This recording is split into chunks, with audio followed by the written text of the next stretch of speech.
Good afternoon, welcome to our next event in the Tring Book Festival. Can I welcome to the stage Matt Chorley with our host John Sargent.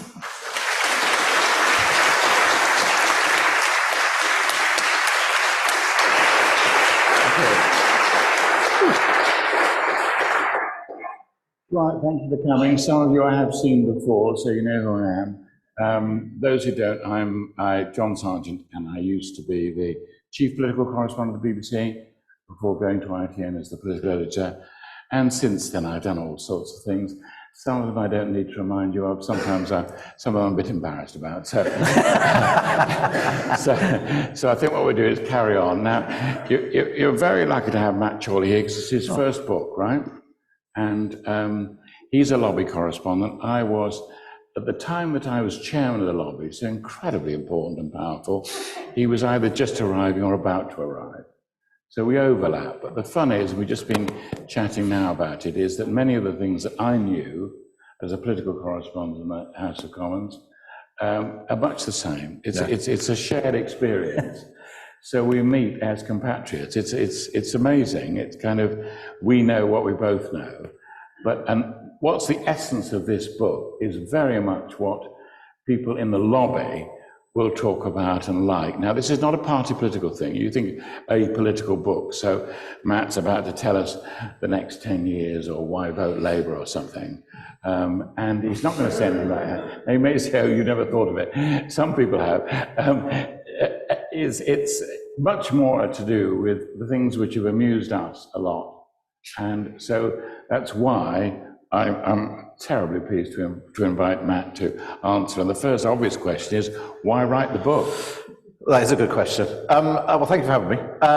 So I do a radio show on Times Radio, Monday to Friday, 10 till 1. And at the beginning of last year, English Heritage put out a press release saying they'd had a 20% increase in visitors to Barnard Castle. Yes. And I thought this was quite funny. Just a lot of dads walking around Barnard Castle making eye test jokes. Yes. And so on my show, we started talking about other places a political nerd like you or I might go on holiday. Yeah. Places which, for a brief moment, were where politics was happening. And literally a few days later, my now editor, Arabella, who works for HarperCollins, who work in our building, I was at another event. And I'd pitched various ideas to her for a book before, none of which she liked. And she said, have you got an idea for a book yet? And I said, I think I have. I think it's, and at the spur of the moment, I said, it's 50 places that change British politics. And she said, well, what, you've already got the 50? I said, no, I've got 4. But that's sort of how it was born. And I was taken with the idea because in our jobs, we spend the whole time in Westminster and Whitehall and Downing Street and the Houses of Parliament, and everyone thinks that's where politics happens. And actually, politics happens wherever people are, because believe it or not, politicians are mostly human. And but is this a book, though, that the people like me, who know the lobby and all the rest of it, know the inside, I suppose, of politics? Are we going to enjoy it? But are people generally going to enjoy it? Yeah, I think so. Hopefully, there are stories which are funny. There are a lot of stories which are funny because that's my way to get into. And I think, my high-minded view of what I do is I think politics is really important. I want more people to think that it's for them. And too many people say, oh, it's not for me, it's a bit boring, I don't understand it. And actually, if you can use humour to hook people in and realise politics is like anything else. It's a bunch of people getting on, and sometimes serious things happen and sometimes funny things happen, and the funny things make up a lot of the book, but some of them are moving, some of them, there's quite a lot of death. I realised as I've been going back over it, that people die in unusual places or unusual ways, and that becomes the turning point in politics. So you could basically, I think you could land from the moon and read them and just think they're interesting nuggets of history. No, I agree with that. I mean, my career, for what it's worth, started in BBC comedy. And people then say, how did you start in comedy and then go and work in the House of Commons? And I would say, you see, you already got the idea. But I mean, it's interesting. I mean, in the old days, particularly BBC comedy, was pretty serious business. I mean, they had to, I was once accused of larking around, blowing up a balloon with Alan Bennett. And I thought it was quite funny, but they didn't think it was at all funny. It wasn't in the script. Would you stop that? So comedy, I did learn, was quite a serious business. But at Westminster, when I was on Have I Got News For You, don't go on it, I won't go on for that long, it's just a brief story. When I was in Have I Got News For You, the week after, 6 members of the cabinet told me how much they'd enjoyed it.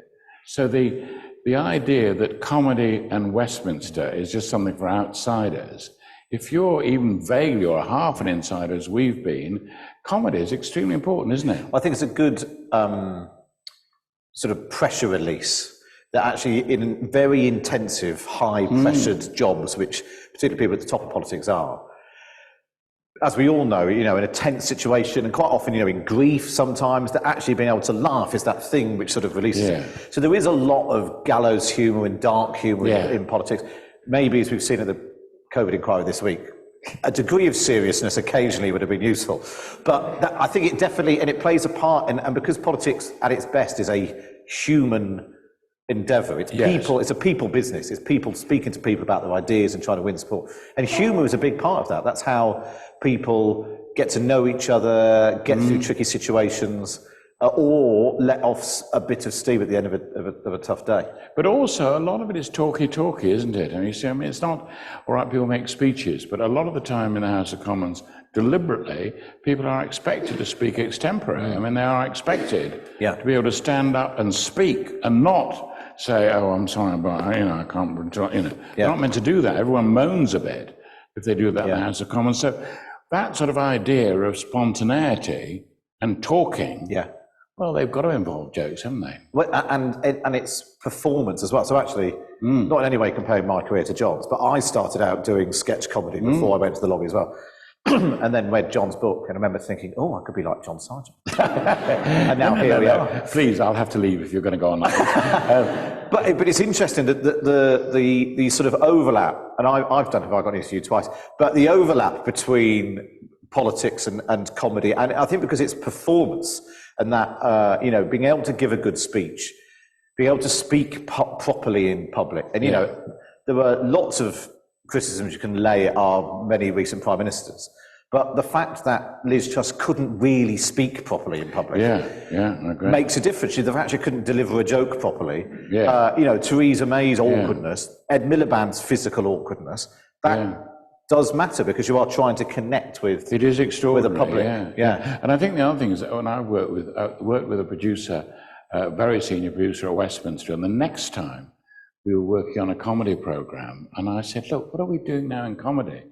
And we agreed that we were trying to encourage the jokes in comedy, whereas in politics at Westminster, we're trying to reduce the jokes in the script so that people wouldn't think we were being too frivolous. So the two curious, the sort of, have you got an eye for it, actually was very important.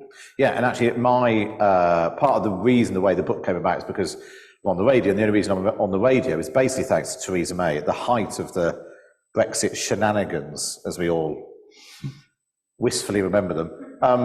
I went back to doing comedy and I did 2 stand-up tours because suddenly there was an appetite for people. Essentially, the first tour was called This Is Not Normal, which is a phrase I kept on using in my writing. It was just to point out this latest fiasco is not normal. This is not how politics is supposed to operate.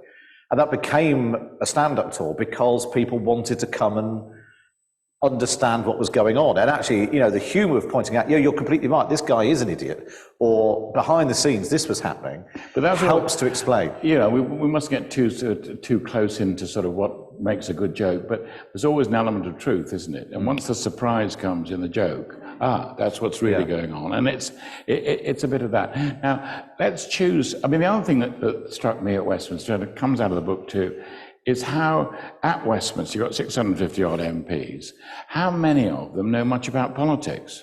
So, What's your It's a really answer? good, and I think if anything, it's getting worse. So I do it less now because I'm on the radio until 1 o'clock, so it's difficult to do lunch immediately afterwards. But when I was in the sort of the lobby every day, a couple of times, maybe 3 times a week, if my expense manager was feeling particularly generous, I would take politicians out for lunch. And they might be ministers, they might be junior ministers, might be shadow ministers, they could be backbenchers on the up, they could be grandees on the way out, they could be new MPs. And you'd want to sort of get a sense of what was going on in politics. And there were some who were great, who you would and, you know, it's not telling tales out of school, you know, lunch with Ken Clark, you would get a sweeping, you know, it's like I'd won a competition, but you'd get a sort of sweeping sense of, this is going very well for us, this is terrible for us, they're doing well with that. I remember this when I was in Canada. And there were others you'd go and meet for lunch, and it would be like you were trapped in their constituency surgery as they sort of trundled through this shopping list of things. And you'd sort of say, I remember one in particular was with an SNP MP. I think it was just after Ruth Davidson, I think, had announced she was standing down as leader of the Scottish Conservatives. And after we'd had the full panoply of why the SNP were the best thing ever and they were going to govern forever. Where are they now? I sort of said, well, what difference do you think the Ruth Davidson thing will make to the change, you know, the political landscape in Scotland? And all I got again was, well, the Tories are a disgrace and the SNP will govern forever. Dreary. And it's you're completely right. The ability of it's a rare skill, the politicians who get politics. And can see both their own weaknesses and the strengths of the opponents as well as the reverse. But at their best, of course, once they're talking, you can't necessarily sort of think, oh yes, they're saying this because they're a Tory, because they're Lib Dem or something else.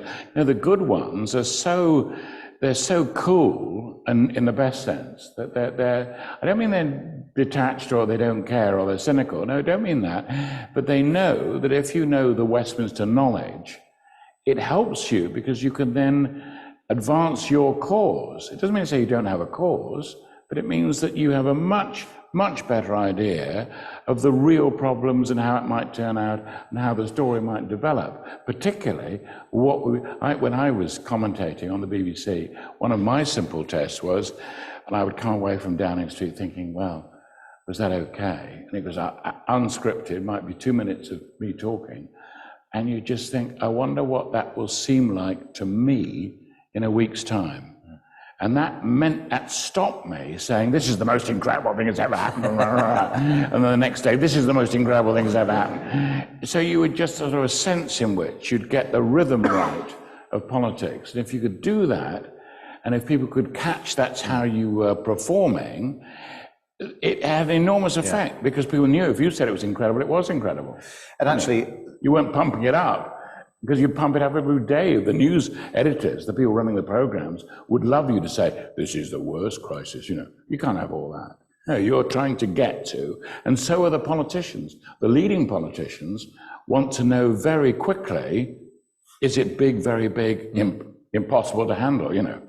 They're trying to grade it. Nothing to do with, oh, are you supporting this or supporting that? We're not talking about that. We're talking about real, proper analytical power being exercised at every level in the political process. That's what you're talking about, and it's important, isn't it? And actually, the word unprecedented, and I think is the most overused word in British politics anyway, particularly at the moment. I think it's the current generation of politicians, pundits, journalists, Twitterers, sort of scarred by the Brexit years.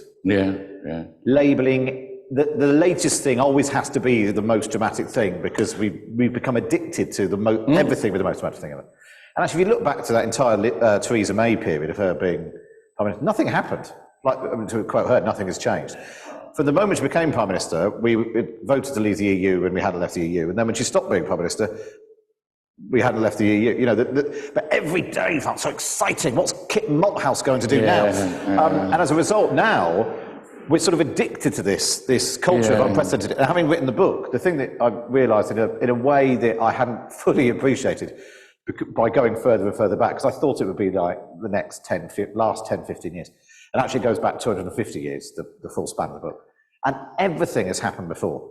So even, you know, John Smith's death in '94, which is one of the pivotal moments in the book, is an almost exact replica of what happened to Hugh Gaitskell in terms of a Labour leader on the cusp of becoming Prime Minister, having shifted his party and faced down the left and all the, you know, the work that John Smith did too, who then dies, and the job of taking his party into government falling to someone else. Everyone talks about, you know, Liz Truss's, and in the book, I spoke to Kwasi Kwarteng because he's lonely, and about the moment that he was sacked via Twitter. Yeah. And everyone says, oh, it's amazing, extraordinary moment, there's anything like it's completely unprecedented. Well, no one died in that reshuffle. No. There's a story in the book of Stafford Northcote, who was the Foreign Secretary. He'd been briefed against, he was going to get the sack from by Lord Salisbury, and he goes into Downing Street, sits down in the Prime Minister's office, and dies. That's a proper reshuffle. Yeah. No, and so it's a really good reminder. I think you're right, that you just take a deep breath and think, what is this going to look like next week? Yeah. Is it really unprecedented? It's probably not. Probably not. And actually, maybe those politicians who have that sense of taking a deep breath and a bit of a sense of history and perspective. But sometimes it's the speed of it. When John Smith died, on the day that he died, which we were not expecting, by lunchtime, Peter Mandelson came up to me and said, well, who are you supporting? I said, what? I said, and I liked John Smith a lot. I thought it was, in all sorts of ways, he's sort of someone I liked a lot. And he said, well, no, come on, who's it going to be? Is it going to be Tony or Gordon? And I said, because I was a bit diplomatic BBC correspondent, I said, no, I think both of them would make good... No, he said, come on. I said, it's Tony, isn't it? Yeah. And of course, for Mandelson, that was just, right, off we go. These things are so sort of, at one level, you see, you're getting, a real personal tragedy. You're getting people who are really connected. At another level, it's just this is in private conversation, at what point does the twist come? And who says what has an enormous impact. And so Mandelson at that point was in a very critical position. Was he going to, who was he going to support is what he meant. Yeah. He didn't mean, he was really saying to me, who should I support? And I was reluctantly answering, I think, a different question, which was who's going to win and who's likely to win. And so my answer was Tony. So anyway, now, the other thing I want to mention... I'll tell you the Brown Blair story before we go. No, I'm sorry. I don't mean to sort of tell my own rambling stories, but I can't resist sometimes. But the other thing which I suppose is interesting, and it comes up with two sort of things in the book, is the number of these people, not only who can't discuss politics in the way we've been talking about it, but also have no idea about their own personal role in this. Now, you've got two, I think, terrific examples, which I'd love to talk about. Now, you can take them in either order, which is either Cummings and Barnard-Castle, which you've mentioned, or you can go to Andrea Leadsom, whichever you want to choose. Oh, what a choice. Choose those two, because they're the two bits I liked in the book. So I think, the thing about Cummings is just his, I think the cult of Cummings was built up by his role, particularly in Brexit and vote leave. And a particular cult of... Take control. Journalists. Take back control. And journalists and other politicians who decided he was the unstoppable genius, that everything he touched turned to gold. In part because that's the idea that he fostered and the obscure books and blogs that he'd read or written and all that sort of, the mystical mind of Dominic Cummings.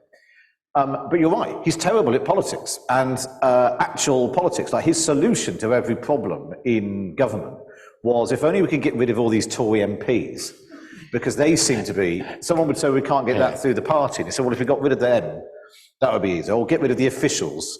He at one point wanted to replace every press officer in government with a blog, which is just a total misunderstanding of the fact. When there's a foot and mouth outbreak, you need somebody in DEFRA who's going to answer the phone and explain where the vets are or something. It can't all be Dominic. Basically, Dominic Cummings' solution to everything is Dominic Cummings and a blog. And everything would go through him, and that's not. And obviously, therefore he has this amazing sense of exceptionalism, which he's different. Led to him thinking it was okay, as we've heard from the evidence and all that, and he was very pro-lockdown early on and, follow the science and all that.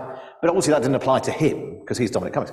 So he goes to County Durham and then goes to Barnard-Castle and tests his eyesight. No, tell the story, because it's, in a way, to go through, so there are lockdown restrictions. Yeah. He then decides to go north. Yes, so it was because his wife had got COVID, and he was worried that if he got COVID, there'd be no one available to look after his son. Now, this was a conundrum being played out in every house in the country, that everyone was having the same thought. And lots of people I know we were very lucky. There was never a time when we were both sort of very ill and our children a bit older. But we know lots of people who had very young children, you know, struggling with the plates of spaghetti hoops under the door and all that sort of business. So it wasn't an unusual thing. But anyway, again, he thought this was fine. And so he thought he would drive to his in-laws or his father's house in County Durham. And because he had a cousin, I think, a young cousin who could look after the child if they did both get ill, and Cummings did then get ill. And then he decided that he would come back to London, but going via Barnard Castle. But why should he go to Barnard Castle? And was he lying? Or what was that about? Why was he doing that? I think it's probably one of those things where all of us sometimes do things that if you had to sit in the garden of Downing Street and explain it, that's what makes it so extraordinary. You'd think, oh, yeah, it's a bit weird I did that, wasn't it? It was a bit odd. And so I think he's obviously an odd bloke who makes odd decisions about the whole thing. And he was concerned that his eyesight had been affected. Apparently, the only person, his eyesight had been affected by COVID. Maybe he'd been wearing his mask over his eyes. And so he thought he'd drive for a bit to see if his eyes were all right, because that's the obvious thing to do if you're worried you can't see. You drive for about half an hour to Barnard Castle. So you endanger your wife. You make sure your wife and children are also in the car. Are all there, and you may be blind, but you don't may be know blind, yet. but you know. Maybe the child could shout out left and right. Yeah, so that you set off on this madcap And then he journey. drives to Barnard Castle, which is very nice. It's part of the book. I went to Barnard Castle. I went and had my photo taken outside Specsavers, which is what everyone does there. He stopped, obviously hoping that, you know, because he felt sick, so he thought he'd stop and be sick in Barnard Castle. But obviously there was nothing there. Everything was shut. The castle was shut. All the shops were shut because there was a lockdown. But unfortunately for him, some people saw him. And what was interesting, when I went back, so he then did the Downing Street Rose Garden weird thing. Incredible. And then Weird later... news conference, you remember, with him in the Rose Garden? In the Rose Garden. But then later he did an interview after he'd left government. He did an interview with Laura Kuenssberg on the BBC, where he claimed, actually, there were some things he didn't say in the Rose Garden. There were security issues and people outside his house, and he'd been advised, but they wouldn't say that in public. And actually, you know, it was all terribly serious and terribly important, but I couldn't say that at the time. So I went back to what he said in the Rose Garden, and he said all of this at the time, that there had been protests outside his house. Actually, the fact that he then kept going outside and speaking to the cameras and making, you know, with a bobble hat on and all that, just created this bigger circus. And there's a good argument for saying, I think, that if there were protests outside his house and he didn't feel safe, then he could have called the police rather than driving to Barnard Castle with his eyes shut. Why for you, and this is the point of the book, really, why for you was that a turning point? Why does that matter? It's also daft, isn't it, in a way? but why is that critical? Yeah, so I had 3 tests for the book, for the places. They had to be outside London. They had to be stories you didn't know already, and they had to have in some way change politics. And I break all those rules throughout the book. But I think this did change politics. But this one, I think, did change politics. Yeah. Because, and actually, it's one of the ones where you can really see it, that Boris Johnson's poll ratings were pretty good during COVID. Actually, the country, I think that sort of rally around the flag, wish him well, you know, wouldn't want to be there myself, he's been handed a bad set of cards. At the moment the Rose Garden thing happened, when we knew that Dominic Cummings had definitely broken lockdown in his own rules, their own strict rules, as drawn up in Downing Street, and he sat and he was so graceless in that press conference. I know, stupid. You just don't understand me because I'm terribly clever, and actually I'm really important, so that's why I went to Barnard. And you could just see it. The Tory poll ratings dropped, Boris Johnson's poll ratings dropped, and they never really recovered. There were various other points. So you think of it, so in any normal, reasonable description of this, it's very bad politics, isn't it? And this is the guy in the centre of events at number 10, who ought to know a bit about politics. But also, so he's now doing something which actually turns out to be serious, and he's completely his own role in setting the rules first, then in breaking the rules, then making up this crazy thing about the eye test. It's a classic, isn't it, of don't do this. It's sort of chapter 1, do you want to be good at politics? first chapter, don't do this. But also, it really is quite extraordinary. So that was the one example. I want to choose another example, Yes. but do you want to say more about... But I was just going to say, it's also bad politics on Boris Johnson's part, because had he fired Dominic Cummings at that moment, the public would have thought Dominic Cummings was the bad guy. I mean, clearly, as we've now discovered, what Boris Johnson's biggest fear was having let Dominic Cummings into the tent. It was better to keep him in there than have him outside. This is Lyndon Ben Johnson's, LBJ's comment, isn't it? Better than, you can say it for me, or I can say it. Well, I'm conscious of where we are.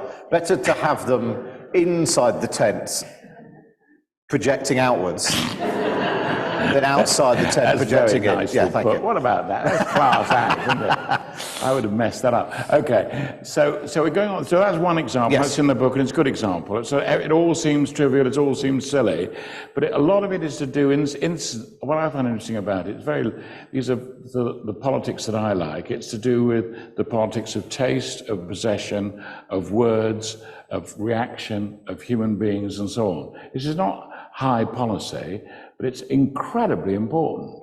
And if you look at, if you never see this side of politics, you're only getting half a side when you start going on too much in a sort of Marxist or semi-Marxist way about, politics about these big issues and movements on. A lot of it is rather like this. This is sort of almost the essence of our politics. And I don't mean you have to completely buy that as everything's trivial. No, but be aware that sometimes these things crystallize and they're incredibly important. So the other example, which I like, another apparently seemingly unimportant incident, but seems to me to speak volumes about politics, Leadsom. Andrea Leadsom. So this was all very Brexit, but after the Brexit vote, obviously David Cameron said he wouldn't stand down if he lost, and then he stood down. Man of his word. And there was the Boris Johnson, and he was knifed in the back by Michael Gove, and so this sort of field of characters, so quite a lot of them, who initially threw their hat to the ring, so it was whittled down in the end to Theresa May and Andrea Leadsom. But Theresa May had been Home Secretary for, well, at that point, 6 years. Andrea Leadsom had been a junior minister for about 2 years, 18 months, something like that. But she was the Brexiteer, and Theresa May had backed Remain. And puts her in a strong position. Surprisingly strong. And she was, and again, because it's going to be chosen by Tory party members who we know have a great track record when it comes to choosing prime ministers. Well and sensibly. Yes, very sensible. Well done. She was she was polling very well amongst Tory party members, and she went to a Costa Coffee at Milton Keynes train station, which is my place, which changed British politics. Each has to have a place, you see, that's the point. To the whole, a specific place. The chapter headings make no sense. It's sort of bathrooms and water and bedrooms and anyway. And so this is in the food and drink section, because a lot of politics seems to revolve around food and drink. So she goes to Costa Coffee in Milton Keynes, where she meets Rachel Sylvester, who is an interviewer with the Times. She used to do interviews with Alice Thompson together, Alice and Rachel. David Cameron used to call them the terrible twins or the evil twins, and basically he always used to tell his ministers, don't do interviews with them, because they'll lull you into this false sense of security, and before you know it, you're terribly nice and sweet, but they're killers. Yes, exactly. They're like a couple of head girls, but they're going to kneecap you with their hockey sticks. And but through no fault, they're not stitching you up. They're just letting you talk and talk and talk and talk and talk, and then suddenly that thing you've said an hour in is on the front page and so on. So Andrea Leadsom goes to the Milton Keynes Costa Coffee and sits down with Rachel Sylvester with no one else there. She doesn't have a press officer. She doesn't record it. And during the course of the conversation, and there's like a fire alarm goes off and people going up to congratulate her on Brexit, isn't it marvellous? And during the campaign, Rachel had noticed that during the referendum campaign, that Andrea Leadsom kept saying, as a mother, I think Brexit will be good for this or good for that. And I think it was because there was a concern in the Vote Leave campaign. It was a bit blokey. It was a bit Nigel Farage and pints and Michael Gove and Boris Johnson. So she was the sort of banging heads against each other. Yeah. So she was but she was also the sort of like it's okay to be a woman who votes Brexit. That was the sort of the message that she was trying to That's the idea. She's nice. And I'm a nice person, and as a mother, all I just think it'd be nice if we did this. And so Rachel asked her, do you think that being a mother makes a difference to you being Prime Minister? Very much, she was on the verge of basically becoming Prime Minister. And she said, well, I don't want to get into, that because Theresa May doesn't have children. I don't know. Maybe she's got nieces and nephews. And she sort of went on and on, like just verbal diarrhea about the fact that, sadly, the Mays didn't have children, which Theresa May had spoken about a week or so earlier. So it was very much in people's minds. So she understood the point here. And then she said that, but as a mother, I do think I've got a greater stake in the future. Because I am thinking about my children and grandchildren, grandchildren. And the headline the next day in the Times was, Leadsom, as a mother, I will make a better Prime Minister or something like that, with all the quotes. And Andrea Leadsom goes on to Twitter furiously at 10 o'clock, at 10 o'clock at night, the night before the front page was put out. And she said, this is absolutely disgusting, gutter journalism. Of the worst sort. Of the worst sort. You must retract this now. And then about 20 minutes later, or another glass of wine, I don't know, she came on again and said, you must release the transcript. I did not say this. This is disgusting. You must release the transcript. Which the Times then did. Because she wouldn't necessarily have known that it was being tape recorded on a small tape recorder. Yes, I mean, well, Rachel had recorded. I will ask for the transcript and they won't have it. Yeah. So Rachel had recorded it, and Angela Leadsom hadn't. And so this was sort of Friday into Saturday, and by Monday morning, she called a press conference and announced she was pulling out of the leadership contest. Now, she says, and I've spoken to her about this period since, which is what's in the book, where she says that there were other factors at play. The pound was tanking. The market turmoil, the idea that because I think David Cameron wanted to stay on for as long as possible and go to the G20 or something as a sort of farewell tour, which meant it was going to be a sort of 9-week leadership contest. And she was concerned that all the fallout of the Brexit vote going on for 9 weeks was too much uncertainty, so that's why she pulled out. There's two things about that. One, I don't know if she'd have pulled out if she hadn't said the as a mother thing. The other thing was, the reason the pound was tanking was because we just voted for Brexit, which she was personally responsible for, which is not the most ringing endorsement of the thing that she was espousing. But it's a really good example of the thing we were talking about, of people who are bad at politics. To have been, I think she'd been a councillor before, she'd been a backbench MP, she'd chaired a select committee, she'd been a junior minister for 2 years. It just didn't seem to have absorbed the idea that you don't go to Costa Coffee at Milton Keynes train station with Rachel Sylvester and just chew the fat without a press officer, without a tape recorder, without any clue of what you've But also this question walked into. Yeah, and on the point about the women who do not have children. Now, this is something that everybody across the whole country can identify with, is what do you say and what do you do and what does it mean for them? What does it mean for the other person? It's a very sensitive subject. I mean, just, it's a kind of thing which if you are meeting people, you must either be aware of or be careful about. You don't sort of blunder into it and sort of say, oh, no. You see what I mean? Now, she wouldn't, in normal circumstances, she would know that. Everyone else would know it. But so it's a kind of subject which if you suddenly bring up casually against the person you're competing against, you ought to have, arrows and warning signs and, do not cross. Again, it comes back to our How Do You Do Politics, Chapter 1. It's another section on don't do this. Well, this is quite a simple thing. And why, with someone with her experience, why would she do it? And what were the answer? What were the reasons she gave as to why the mistake was made? She just says she was naive and hadn't really thought about it. But she also said that she should have had someone with her. She should have had someone with her. Right. But it's difficult to know, apart from when Rachel Sylvester says, does being a mother give you an edge? Apart from the press officer just sort of tipping the table over. Saying, for God's sake, don't answer that. But actually, I suppose if you were the sort of person who would have a press officer there, you're the sort of person who might have asked the press officer beforehand what might come up. And how could you guess that, though? Could you well, guess I suppose that because question? it was, Rachel Sylvester guessed it. I mean, good SPADs, good advisors do second guess all the time that if that comes up, don't say that. If that comes up, and actually to the point that, particularly ministers are so prepped, they're prepped as, the danger is that they're told, if that comes up, say this. If that comes up, say this. If that comes up, say this. But this is the same thing. So if you ask all three questions, they end up giving the same, bland sort of shut down answer.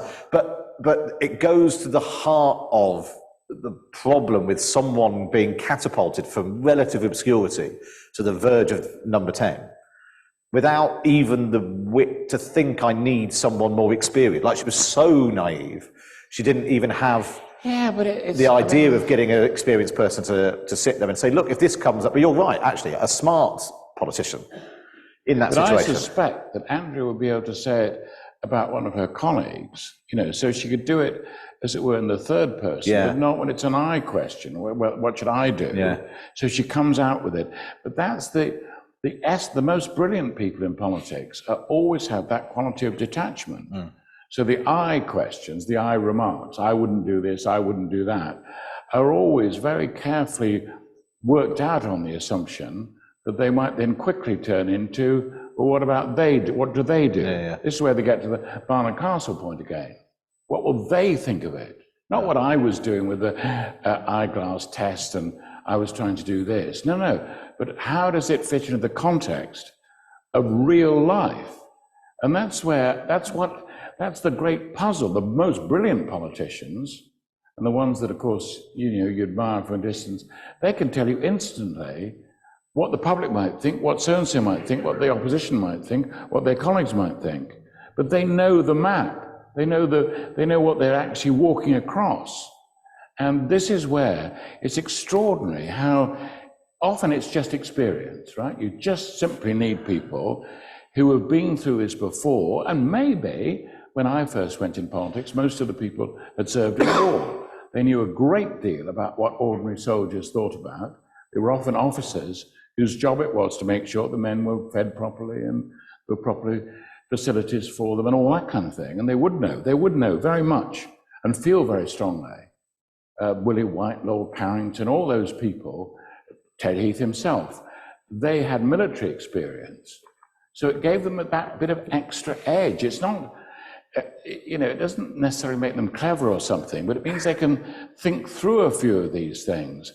And you don't make I remarks without knowing very clearly how it's going to sound to the person you're talking to the nation at large, to the other people, and everything depends on context, doesn't it then? But also, now, this is where you've got to be good. I mean, don't get me wrong, could I do it? No, I'm not saying I could do it, but I can observe it, and I know the people who could do it brilliantly. But it's also about a team as well, I think, that the effective prime ministers are the ones that identify their own shortcoming, or even leaders in opposition, identify their own shortcomings. And actually, if you look at, Margaret Thatcher had a whole team of big, clever people who, she wasn't an economist, so she made sure she had what she considered the best economic minds around her, and then a long-term plan in order to change the economy the way she wanted to. Tony Blair, the New Labour thing, although there was the Blair-Brown tension, what was so clever about Blair is that he shackled himself to Brown, rather than shunning him in the way that Boris Johnson did with all of his rivals. And actually, New Labour was such a team endeavour, because you had Peter Mandelson and Alistair Campbell doing the sort of communications, and Philip Gould doing the research, and Jonathan Powell doing the operations. And I think the problem with, the example of the Dominic Cummings is that Boris Johnson didn't have anyone in the team able to go through that statement and say, don't talk about your eyesight.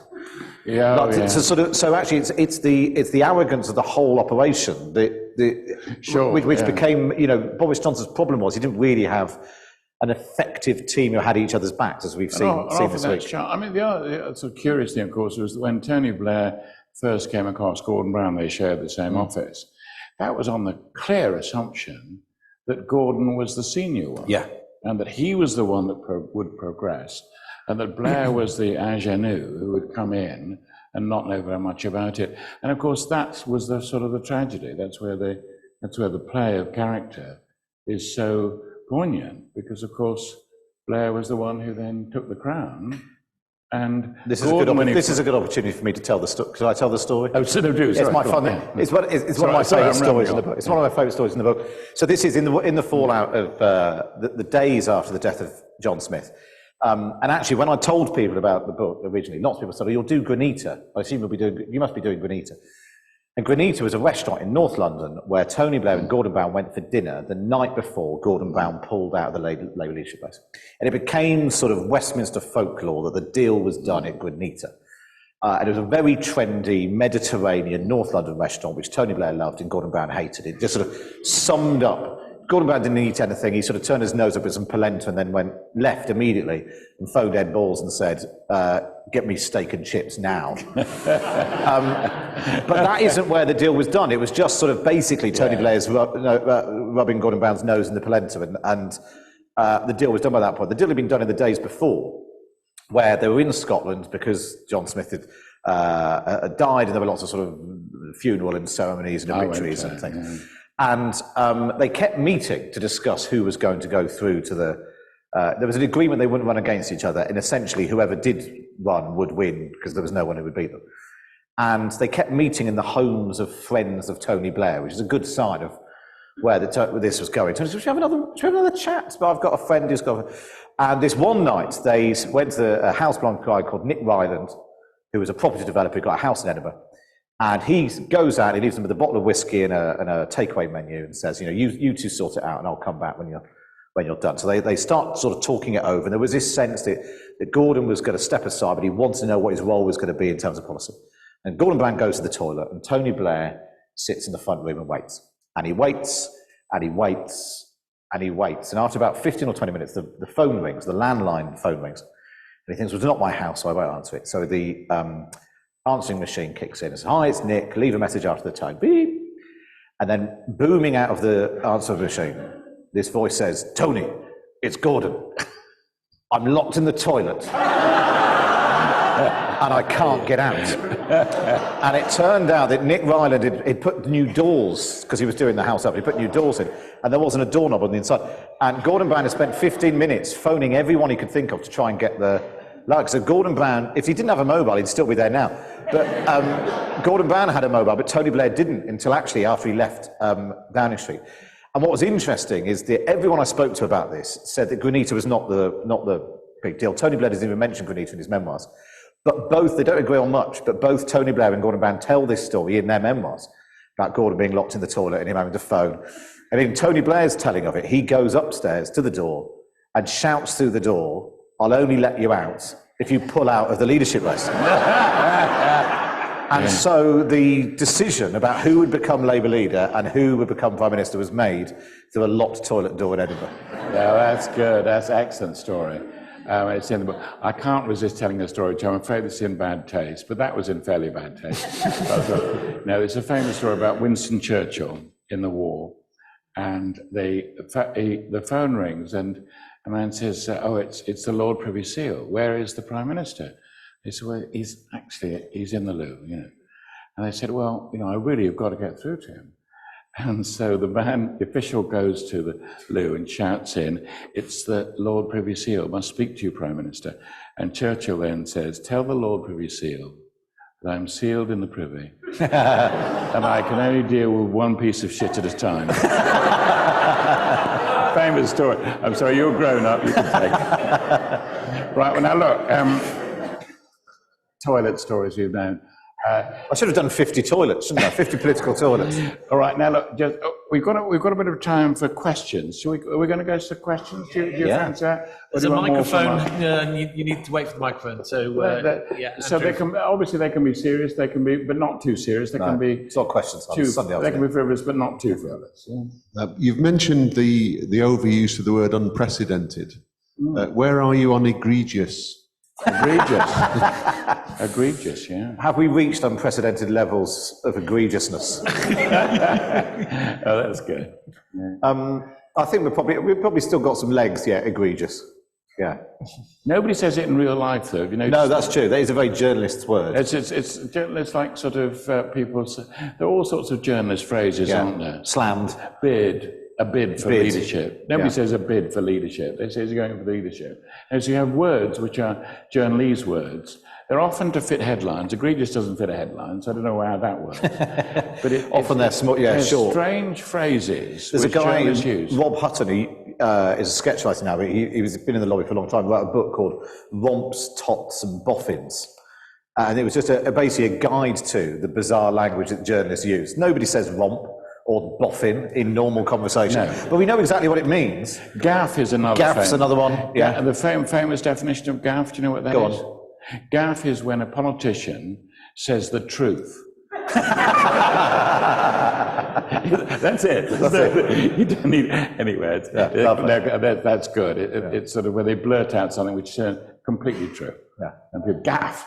So I'm going to go. Why do you think that politicians are advised to answer three separate different questions with the same answer, knowing that all of us, I'm sure, think it is just ghastly and makes us squirm? Because the alternative is they might say the truth. But I mean, I think one of the big problems with the way we do political media now is the morning round. Yeah. So in the old days, it was just the 8:10 on the Today programme, and even then it wouldn't always be a cabinet minister. And now basically every day there's a cabinet minister on the round, and they'll do Times Radio, Good Morning Britain, and GB News, and Talk TV, and BBC Breakfast, and the Today programme, and 5 Live. They could be doing it for 2 or 3 hours in the morning, just back to back, back to back. And the problem with that is the government will put up the Education Secretary because they want to talk about a new policy they've got to ban mobile phones in schools, which they've been talking about for 15 years. But all the interviewer wants to talk about is this problem at the Department for Transport and what's happening with HS2 and what's your position on people protesting, waving the Palestinian flag, and what's your response to what they've just said in the Scottish Parliament. And so all they can really do is basically be given a series of lines to take, which is, well, I don't really know, and I'm not really sure, you know.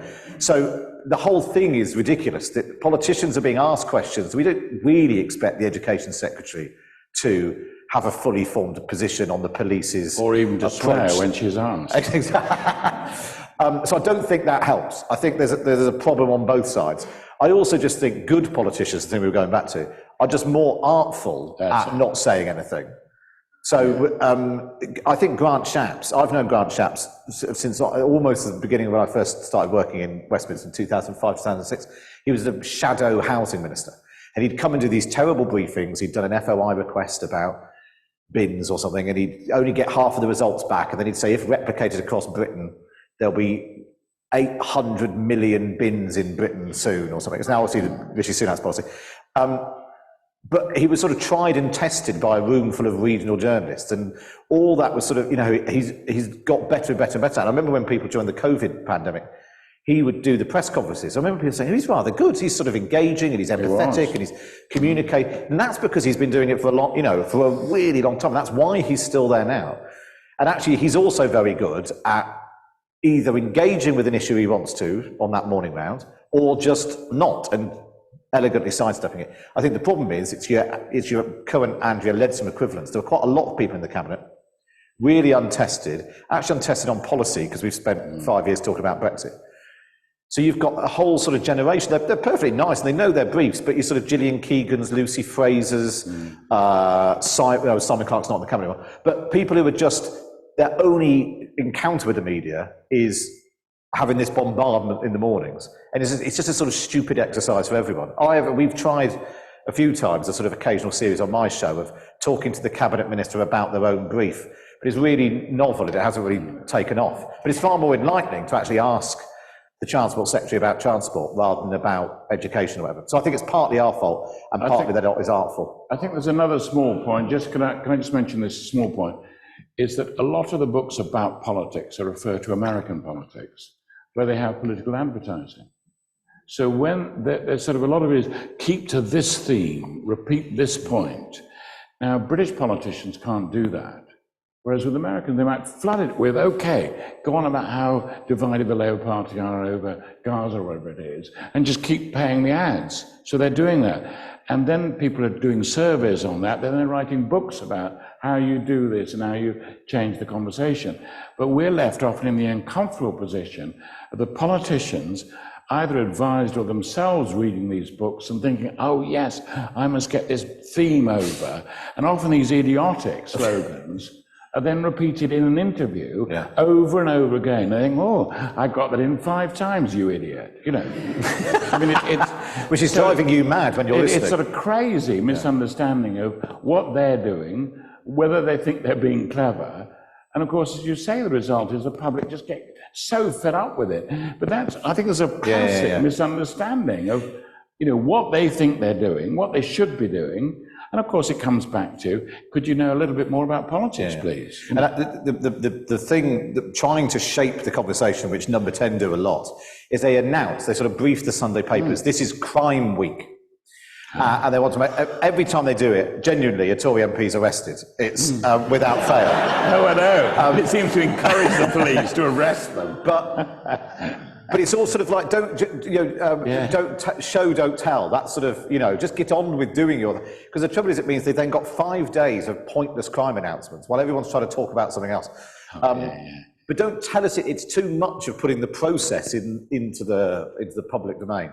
And also the real trick, and this is where people like Ken Clarke are so brilliant, that their knowledge is so great that they know how they're meant to respond to all kinds of things in a way which will not upset their party and will be to their party advantage. So they're not scrambling around, I've got to say this. They can sort of say, yes, I think the point that people don't understand. And they go into a subject because they know the main subjects.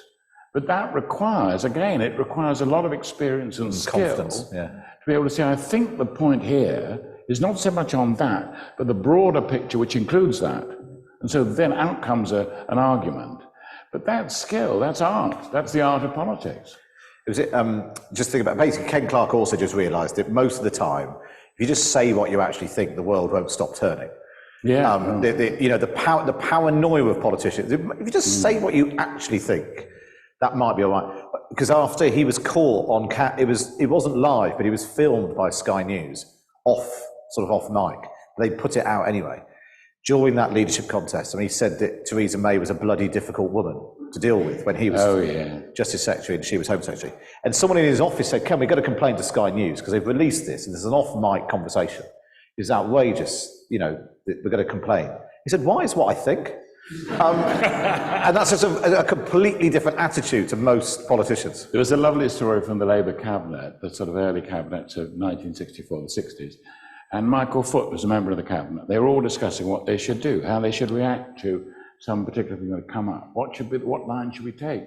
And so he said, well, we could always fall back on the truth. It just, to me, it sort of sums up so much about him and good things about politics. Fall back on the truth.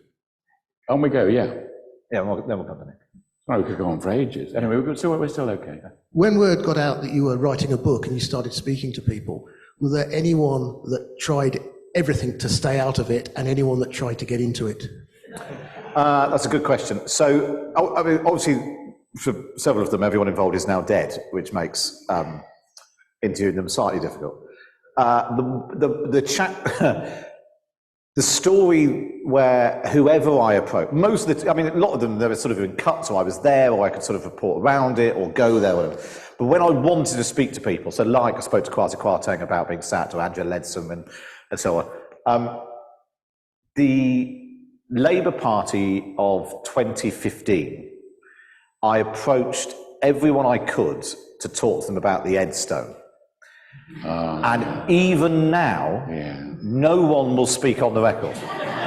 Let's just say what it was. So this was Ed Miliband went to a car park in Hastings to unveil. He'd carved his election pledges in a sort of concrete slab, and he was going to put it in if he became Prime Minister, he was going to put it in the garden of Downing Street as a sort of giant post-it note reminder of what he was supposed to be doing. And he unveiled it in a car park in Hastings. Very good story. And no one involved, even now, would speak on the record. I spoke to lots of people about it and managed to piece together some new information. So I think this is a world exclusive.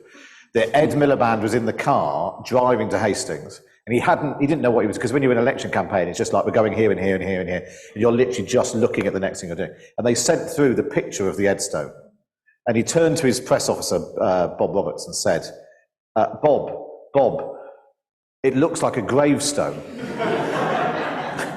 And Bob turned to him and I'm conscious where we are, he used the full word. He said, F off, Ed, we'll put some balloons around it.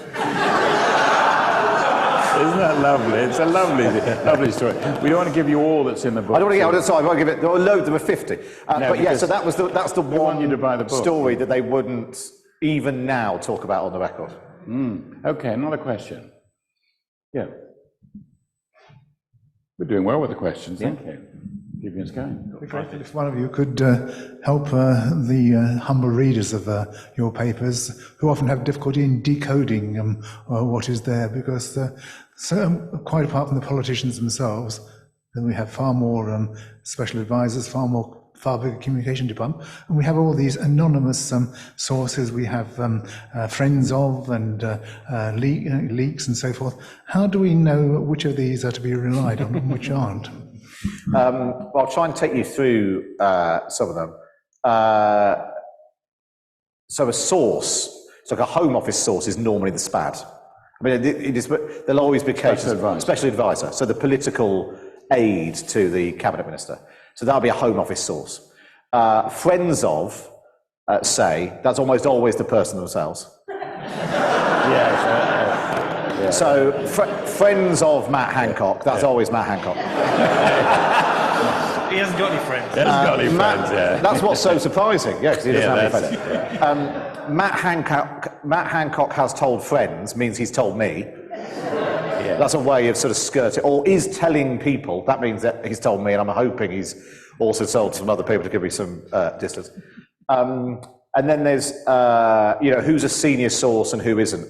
Because sometimes you've got a great source. Sometimes it is literally too good. You happen to have, you've spoken to the cabinet minister or the prime minister or the director of communications at Number 10. And so sometimes, and you sort of really want to tell people that this is a proper source. There's an example of someone who's writing about Tony Blair said, a source who knows the prime minister's mind better than anyone. That's good. Because they got it from Tony Blair himself. Whereas like all Lib Dems are senior Lib Dems. That's the rule. Yeah, oh yes. Everyone's a senior Lib Dem. But I completely agree with you. Sometimes it's hard to decode. And quite often the same person will, particularly these long reads now that you get, particularly at the weekends, a sort of look at the weekend politics, the same person will be quoted in different ways. Yeah. So there'll be a senior aide, there'll be a Downing Street insider, there'll be a friend of so-and-so, and it's the same person. Now, what about motive? I mean, there are times when I was told things. There was a classic occasion when the Lib Dems were meeting in conference, and David Steele cried at some meeting. I can't remember what he cried about, but I was told this by someone who was sitting next to him. And I was about to prepare a piece for the morning radio news bulletin, so an awful lot of people would hear this.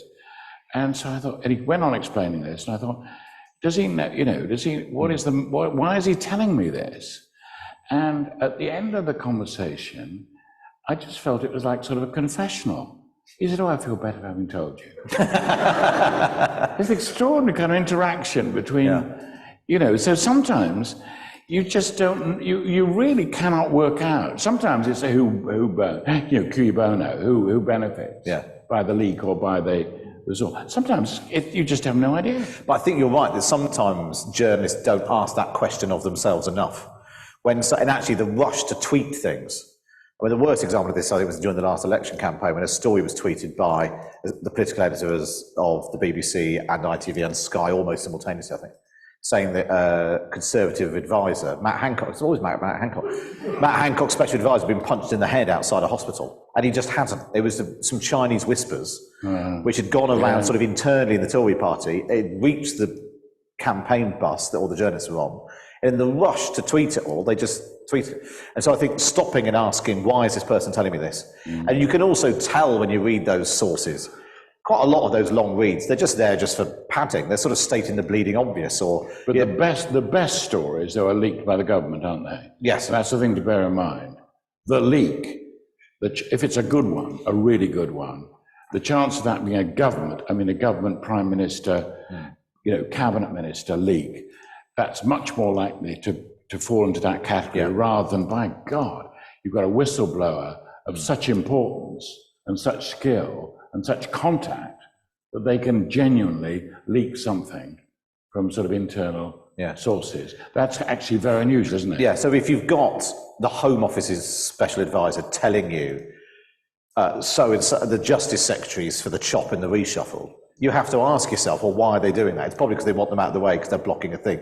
You know, so like motive is important. Yeah, absolutely. Okay, can we do one last thing? There's a question in the middle. Can we just write down what I'd like to do is to have all the questions, all the people who want to ask questions, I'll write down the questions up, and then Matt is going to have to give remember what you can't remember? Sorry, I was trying to come back to you. No, he will then give a wonderful portfolio reply to all of them. So everyone who wants to ask questions, I'm going to give the same answer regardless of the question. Say what the questions are. Write them down. Yeah. Yes. Anybody want a question? Okay. Yes. Yeah. It's linked to authenticity, really. I mean, you're talking about what do we believe? I mean, when somebody refers to people living in a tent, that it's a lifestyle choice, is that because they have missed their briefing? Is it because that's really what she thinks? Yes. I think that's the problem. You know, are our politicians, without their backing groups, capable of speaking? Okay, right. That's the first question. Another question, yeah. Hang on. Oh, Right here. down here. Yeah, lovely. It's coming. We have a great time pulling the legs of our politicians, but if we were sitting here in Iran, there'd be police vans outside. Mm-hmm. If we were in Russia, there'd be police vans outside. If we were in China, so it goes on and on and on. Should we not encourage this terrible muddle and mess that is British politics? Encourage it? Well, more muddle. Well, you want the police vans outside? Can we just get it quite clear? We should be pleased, and we should be pleased there aren't police vans outside. No. Okay, no, that's all right. Of course. Are we? I'm confused. What is your actual point? Which way are you going? Should we not continue with our system? Oh, yes. Well, yes. Should we continue with our system? Okay. Right, that's question 2. Yeah. Yeah. I don't think... Any more? Right, 3. Yeah. Oh, that's probably enough then, because I'm trying to give one answer. No, because I'll give you them at a fantastic speed. Yeah. I listened to the article on Times Radio this morning, which was going through the preamble, which is done by a chosen MP ahead of the King's speech. Mm-hmm. And there was a very good one from Penny Mordaunt, which I'm sure you're well aware of, which I won't go into now. Mm-hmm. But do you have any idea who might be chosen for this week's preamble? All right, straightforward question. Who might be chosen for the preamble, right? Okay, preamble. Right, where are we going? Still more questions? Come on. Right, yeah. There's one at the back as well. Just saw you this morning. You mentioned you didn't go to university, you've done stand-up comedy, yet you're in the lobby of the Houses of Parliament. How did that happen? It's what? How does stand-up compare? I'll do my life story. Okay. In 30 seconds. Okay, right. While in a tent. Don't answer. No, I won't say. All right, okay. 5, where have we got to? Number 5. Yeah. You have to have fantastic speed when we get to them. Yeah. You mentioned Kenneth Clarke. Who's the most skillful politician you've interviewed? Most skillful politician you've come across. Okay, don't answer straight away. Most skillful politician, right? Question 6. Oh, over here. Yeah. Given that the media cycle has sped up so much because of 24-hour news, social media, is there any way we can go back to normal politics that you talked about at this time? And social media. Oh, good idea. Okay, right. Okay. Any more? Number 7, any more? Are we done? Okay.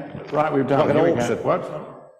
Okay. Another one down here. Late bid. I think we're encouraging this. Okay, and social media. Bearing in mind your comments about the morning round, what did you think of Boris's idea of bringing in a press secretary to sort of handle everything, rather like the American idea? Press secretary on the record. That would leave ministers time actually to do their jobs rather than talk to people okay, such good as question. yourself. Okay, we'll go from the top. Right, first of all, there's tents and the lifestyle comments. Obviously, that's from the Home Secretary. Is she being? Why can't she be? I think sorted out. Well, you know, why can't the background staff, the backing? Well, I think your question is that what she really thinks? Yes. Is that what she really thinks? There are many faults this sort of government has, but communicating what she really thinks is not one of them. Whether or not that is smart politics is a separate question. Okay, and that's it. Great, thank you. Now we've got this question about the police vans. Do we want them outside or not? I think we agree we don't want the police vans. We don't want the police vans outside. I don't know why, but they're noisy, aren't they? Thanks to Swelling Barthelman, there aren't many, so we're probably safe. She probably quite likes police events like this. Right, so who might be the person who does the preamble, the first speech before the King's It's a good question, actually. I think because it's normally a normally a sort of a grandee and a new-ish MP. Yeah. So I think Penny Morden, when she did it, was the newish MP, and she made a series of knob jokes. Is basically did her speech. Yeah, she snuck in a whole series of I don't know is the honest answer, and it'd be interesting because I think the problem is now everyone is a grandee. They've all. So, in the old days, being a former cabinet minister was quite the badge of honour. Well, everyone's got one now, because they're all there for 5 minutes. So I don't know is the honest answer, and we'll find out on Tuesday. Right, the fourth one I can't read, so you can make up your own question. What was the fourth one? The fourth one? Something like standing up to compare or something I've got, but I don't know what that means. Stand up to were you number 4? From Stand Up University? Yeah. Oh, that's it, the stand-up. How did I go from not going to university? Compare? Yeah, so I went from, I did my A-levels, I was going to go to university, I took a year out and got a job in my local paper instead, and then deferred and ended up not doing that, not going to university, and they trained me up, and then I moved to London, actually to pursue my comedy career, and then after about 18 months, I had to get a proper job. So I got a job working in Parliament for the Press Association, reporting what was happening in the Commons, and I've been there ever since. Yeah, right, okay. Most skillful politician? Most skillful politician I've interviewed. Ken Clarke is very good. Michael Gove is a very, very, love him or loathe him, and I know that people have strong views, he's very talented. Very clever guy. Very clever. The most difficult. Very polite. Very polite, but just clever and, engaging and talks like a human being. The most difficult interview I've ever done was I interviewed Jeremy Hunt during the 2019 Tory leadership race, and I'd already done some interviews with some of the other candidates walking around a park in London on a podcast, just to sort of loosen them up a bit. And he didn't want to walk because he thought that was a very Rory Stewart thing to do.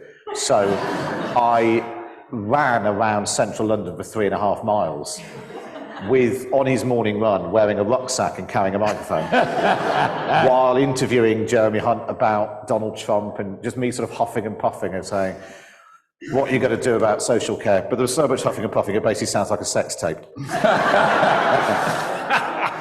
Okay, now what about this? Can we roll the time back and so we don't have to do this social media stuff? I think it's in the hands of politicians more than anything else. And at various points they tried to do this. They said we're going to take a...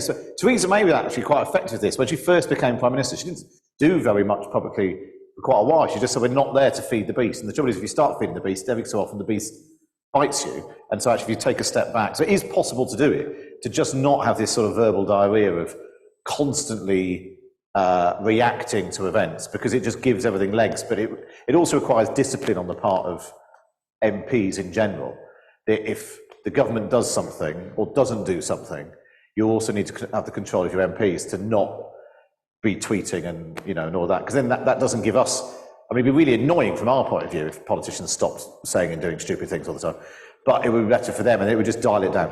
So I think it's probably in the gift of politicians. Okay, now last question, quite simple one. Should there be a press secretary, as they do in America in the White House, on the record, talking on television, giving us all a briefing? I think it's the exact mirror opposite of that question. That if you had someone doing that all the time on the record, it would give every tiny story legs all the time. Because the beauty of the lobby briefing is that you can go, any journalist who's in the lobby can go there and ask them about anything. And if it's too left field, they'll say, I'll have to come back to you on that. But a lot of the time, they've got this big fold. It's like PMQs essentially every day, isn't it? And they sort of go through this big fold and they say, well, that's our position on, the toll on the Severn Bridge, and that's our position on Iran. And it's, so if you were doing that on camera, you had pictures to that all the time. I think one of the problems too is that if they get too good, the politicians get jealous of them. If they sort of say, well, what we're going to do is this, and brilliant answer, another brilliant answer, they say, why isn't he or she running the country?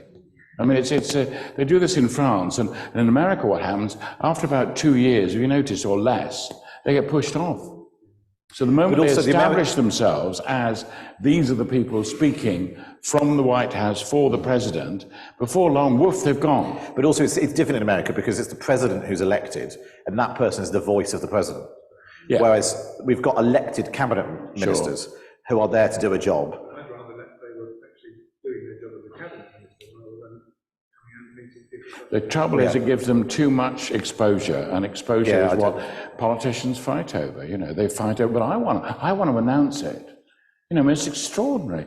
Tony Blair, famous memo saying, I would like to have more things brought before me which I can announce and make me look good. This is one of the best communicators there's ever been at number 10. But I want to get on. You think, God. Peter Mandelson called them, Gordon Brown wanted announceables. There were just things to announce, and we'll see this in the King's speech next week, because they don't have very long, obviously, before an election. So all they've really got are announceables. They're not things they can actually do. Yeah. And so I think it's just better if cabinet ministers are held to account for their decisions rather than an unelected person being the front person. Jolly good questions. There we We've are. finished. Lovely. Thanks very much. Thank you.